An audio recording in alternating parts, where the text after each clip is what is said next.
नमस्कार दोस्तों, crime stories channel पर आपका स्वागत है। दोस्तों, आज की जो ये क्राइम की घटना है वो है कासगंज उत्तर प्रदेश से।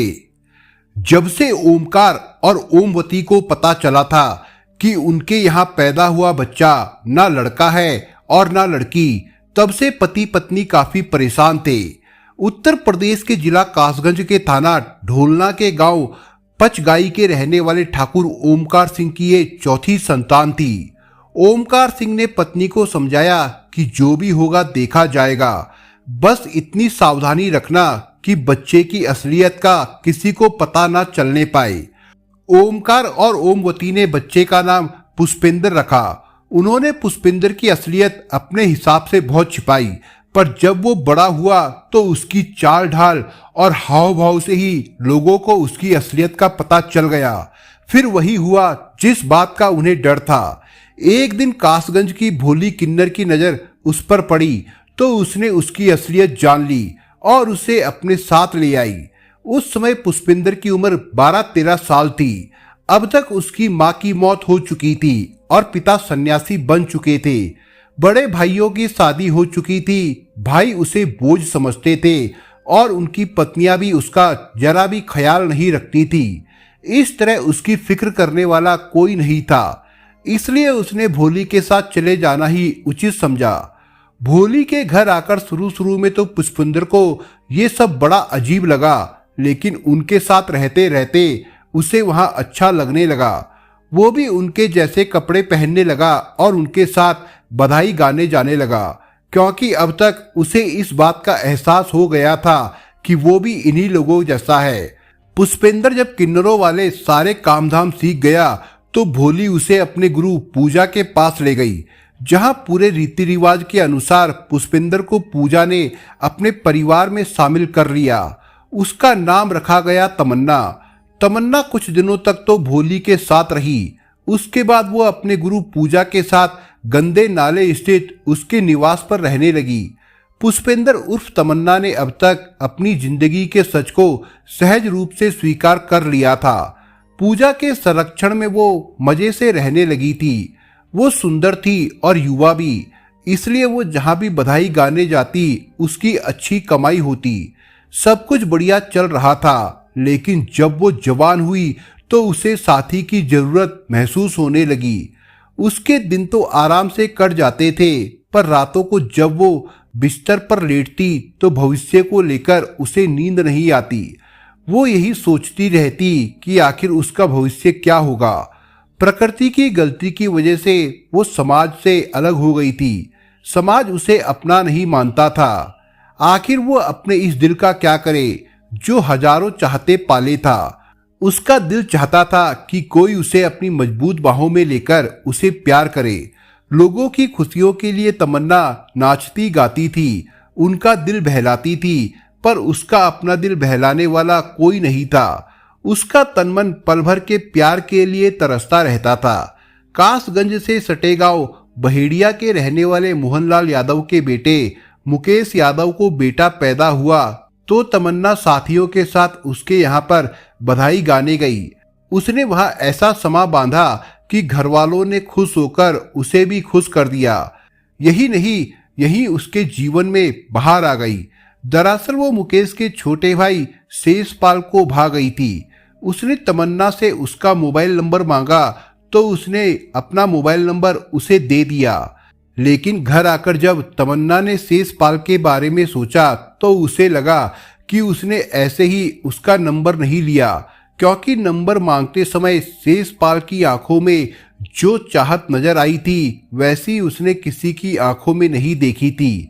अगले दिन उसकी ये सोच तब सच साबित हुई जब उसके मोबाइल पर फोन करके शेषपाल ने कहा, मैं शेषपाल बोल रहा हूँ। कौन शेषपाल? तमन्ना ने पूछा। कल जब तुम मेरे यहाँ बधाई गाने आई थी तब मैंने तुम्हारा नंबर लिया था ना, मैं तुमसे मिलना चाहता हूँ। तमन्ना का दिल धड़क उठा।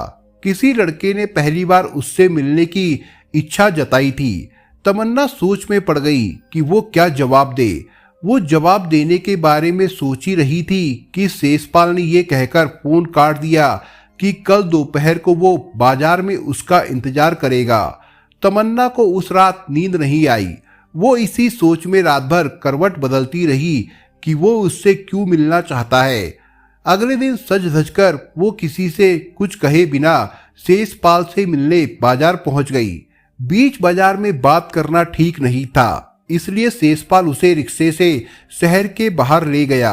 शहर से बाहर आकर तमन्ना ने पूछा, तुम मुझे यहाँ पर क्यों लेकर आए हो? दिल की बात कहने के लिए। शेषपाल ने मन की बात सीधे कह दी। मैं क्या हूँ ये जानते हुए भी तमन्ना ने कहा, मैं किन्नर हूँ और किन्नरों का ना समाज में कोई स्थान है और ना किसी के दिल में। तमन्ना का हाथ थामकर शेषपाल ने कहा, लेकिन मेरे दिल में है। जानती हो, कल रात से मैं सो नहीं पाया हूँ, क्योंकि अब इस दिल पर मेरा वश नहीं रह गया है। मुझे अब किसी की परवाह नहीं है, ना घर वालों की और ना ही समाज की। मैं सिर्फ इतना जानता हूँ कि मैं तुम्हें प्यार करने लगा हूँ और तुम्हें कभी धोखा नहीं दूंगा। सिर्फ प्यार करने लगे हो या उसके आगे का भी सोचा है?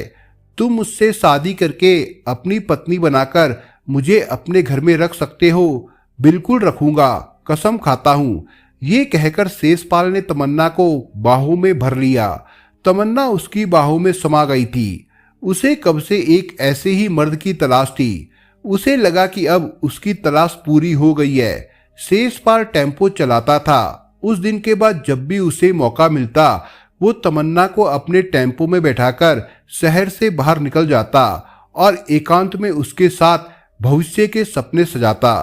पूजा को जब पता चला कि तमन्ना किसी लड़के के साथ घूमती है तो उसने तमन्ना से इस बारे में पूछा।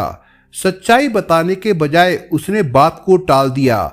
लेकिन जब एक दिन पूजा ने उसे शेषपाल के साथ देख लिया तो उसने उसे समझाया कि मर्द किन्नरों का सिर्फ इस्तेमाल करते हैं, उससे प्यार नहीं करते। इसलिए वो किसी मर्द के फरेब में ना आए। पूजा की इस बात पर तमन्ना ने उसे विश्वास दिलाया कि शेषपाल उन मर्दों में नहीं है। वो उसे बहुत प्यार करता है। वो उससे शादी करने को तैयार है। पूजा ने दुनिया देखी थी। उसे पता था कि अगर उसने तमन्ना पर अंकुश लगाया तो वो बागी हो सकती है। जब ठोकर लगेगी तो उसे खुद ही पता चल जाएगा कि मर्द कितना बेवफा होता है। प्यार गहराया तो तमन्ना ने कहा, शेषपाल, शादी के बाद हम कोई बच्चा गोद ले लेंगे। उसके बाद हमारा भरा पूरा परिवार हो जाएगा। तमन्ना, हमें बच्चा गोद लेने की जरूरत नहीं पड़ेगी। मैं तुम्हारा ऑपरेशन करवाऊंगा। उसके बाद तुम लड़की बन जाओगी और मेरे बच्चों को जन्म दोगी। शेषपाल ने कहा, क्या ऐसा हो सकता है? तमन्ना ने हैरानी से पूछा। हाँ, बिल्कुल हो सकता है। 3-4 लाख रुपए खर्च होंगे। उसके बाद तुम सचमुच की औरत बन जाओगी, शेषपाल ने कहा। इस तरह शेषपाल ने तमन्ना के दिल में उम्मीदों के चिराग जला दिए। इसके बाद वो उसे अपना सब कुछ मानने लगी और ग्रस्त जीवन के सपने देखने लगी। शेषपाल ने जब उससे कहा कि अब वो उसके बिना नहीं रह सकता तो तमन्ना ने कहा, पहले शादी करो, उसके बाद ही मैं तुम्हारे घर चलूंगी। शेषपाल तमन्ना को अपने गांव ले आया और गांव के मंदिर में उसके साथ शादी कर ली। जब वो तमन्ना को लेकर घर पहुंचा तो उसे देखकर सब हैरान हो गए। शेषपाल का घर में दबदबा था, इसलिए कोई कुछ कह नहीं सका। लेकिन जब घर वालों को पता चला कि शेषपाल ने जिससे शादी की है वो औरत नहीं किन्नर है, तो उसकी माँ उर्मिला और पिता मोहनलाल ने उसका विरोध किया। माँ बाप को चुप कराने के लिए शेषपाल ने कहा, ये बहुत पैसे वाली है, ऑपरेशन के बाद ये लड़की बन जाएगी, उसके बाद में सब ठीक हो जाएगा। उर्मिला और मोहनलाल दबंग बेटे से खुलकर कुछ नहीं कह सके, लेकिन मोहनलाल तमन्ना के पैसे ऐंठने में लग गया। उसने तमन्ना से पैसे लेकर अपना पूरा घर पक्का करवा दिया। इसके बाद वो तमन्ना को घर के बाहर का रास्ता दिखाने पर विचार करने लगा, लेकिन शेषपाल इसके लिए तैयार नहीं था। शेषपाल के मना करने पर मोहनलाल ने कहा, तुम्हारी वजह से परिवार की बदनामी हो रही है। अगर तमन्ना घर में रही तो दूसरे बच्चों की भी शादियां नहीं होंगी। किन्नर से तो वंश भी नहीं चलेगा, वंश तो औरत से ही चलेगा। प्यार का नशा उतरेगा तब पछताओगे, लेकिन तब तक तुम किसी काबिल नहीं रहोगे। इसलिए इसे किसी भी तरह से घर से निकालो। दूसरी ओर तमन्ना शेषपाल पर ऑपरेशन के लिए दबाव डाल रही थी, लेकिन अभी तक डॉक्टर ने पूरी तरह भरोसा नहीं दिया था कि ऑपरेशन के बाद तमन्ना पूरी तरह से लड़की बन जाएगी। इससे शेषपाल को लगने लगा कि वो बेकार ही उम्मीदों के पीछे भाग रहा है। ऐसे में ही जब तमन्ना ने पूछा कि वो ऑपरेशन करवाने कब ले चल रहा है, तो शेषपाल ने गुस्से में कहा, अब कभी नहीं ले जाऊंगा। इसका मतलब तुम भी अपने घर वालों के कहने में आ गए हो, तमन्ना ने गुस्से में कहा। इस पर नाराज होकर शेषपाल ने तमन्ना की पिटाई कर दी। एक बार हाथ उठ गया तो उसके बाद मारपीट का सिलसिला चल निकला था। शेषपाल ने तमन्ना के सारे गहने और पैसे हथिया लिए थे। उसने पैसे और गहने वापस मांगे तो शेषपाल ने उसे घर से भगा दिया। वापस आकर तमन्ना ने सारी बात पूजा को बताई तो वो उसे कोतवाली ले गई।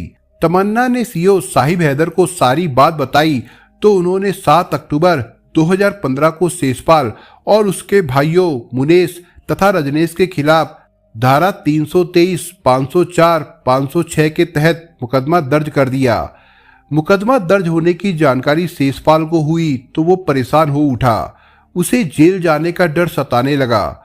उसका ये डर तब और बढ़ गया जब उसके पिता मोहनलाल ने कहा कि अब इन किन्नरों से छुटकारा पाना आसान नहीं है, इसलिए इस सारे झंझट की जड़ को ही खत्म कर दो। तमन्ना अपनी जिंदगी पटरी पर लाने की कोशिश कर रही कि एक दिन शेषपाल मोटरसाइकिल लेकर उसके घर पहुंचा और उसे मनाने की कोशिश करने लगा, लेकिन तमन्ना उसके साथ जाने को तैयार नहीं थी। शेषपाल ने प्यार की दुहाई देते हुए अपनी गलतियों के लिए माफी मांगी तो वो मान गई और उसकी मोटरसाइकिल से उसके साथ चल पड़ी। उस समय तमन्ना ने सपने में भी नहीं सोचा था कि प्रेमी उसे मौत के मुंह में धकेलने ले जा रहा है। शहर से बाहर आकर शेषपाल ने जिसकी मोटरसाइकिल थी उसे दे दी। इसके बाद वो तमन्ना के साथ अपने टेम्पो के पास पहुंचा जिसमें मुकेश, रजनेश, छोटू और सतीश बैठे थे। उन सबको देखकर तमन्ना को हैरानी हुई।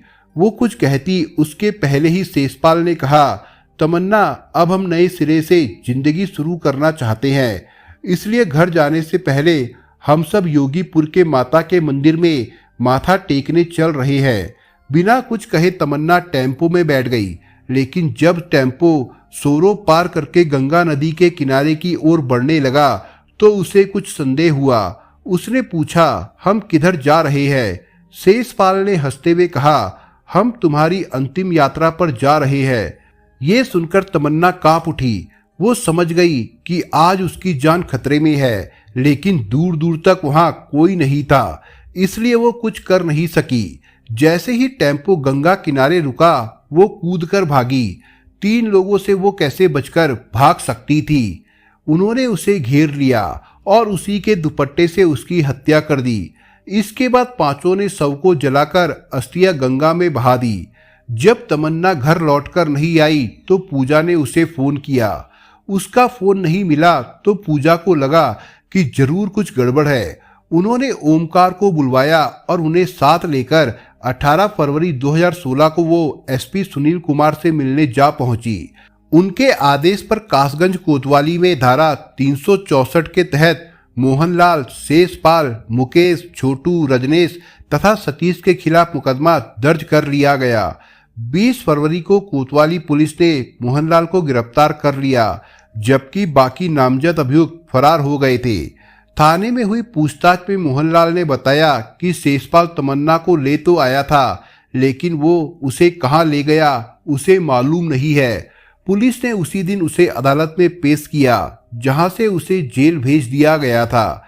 23 फरवरी को जांच अधिकारी अशोक कुमार ने शेषपाल और रजनेश को कासगंज बस स्टॉप से उस समय गिरफ्तार कर लिया जब दोनों बस से दिल्ली जाने के लिए वहां पर पहुंचे थे। थाने में की गई पूछताछ में उन्होंने स्वीकार कर लिया कि तमन्ना की हत्या करके शव को उन्होंने जला दिया है और अस्थियां गंगा में बहा दी है। शेषपाल का कहना था कि तमन्ना उसके गले पड़ गई थी। वो उससे छुटकारा पाकर किसी लड़की से शादी करके अपना घर बसाना चाहता था, जबकि तमन्ना ने उसके खिलाफ रिपोर्ट दर्ज करा दी थी। उसकी रिपोर्ट पर उसे ही नहीं उसके घर वालों को भी जेल भेज दिया जाता। जिससे समाज में उसकी बदनामी होती। उसके बाद उसका विवाह भी नहीं होता।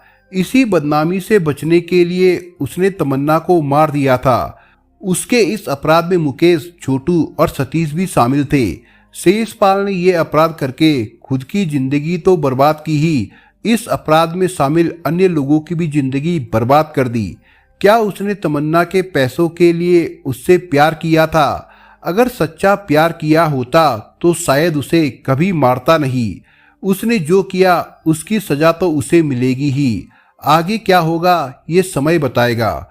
फिलहाल पुलिस फरार आरोपियों की तलाश कर रही थी। दोस्तों, आप अगर चैनल पर नए हो तो आप चैनल को सब्सक्राइब करने के साथ कमेंट बॉक्स में इस कहानी के बारे में अपने विचार जरूर लिखिएगा। मिलता हूं एक नई कहानी के साथ, तब तक के लिए अपना ख्याल रखिएगा। धन्यवाद।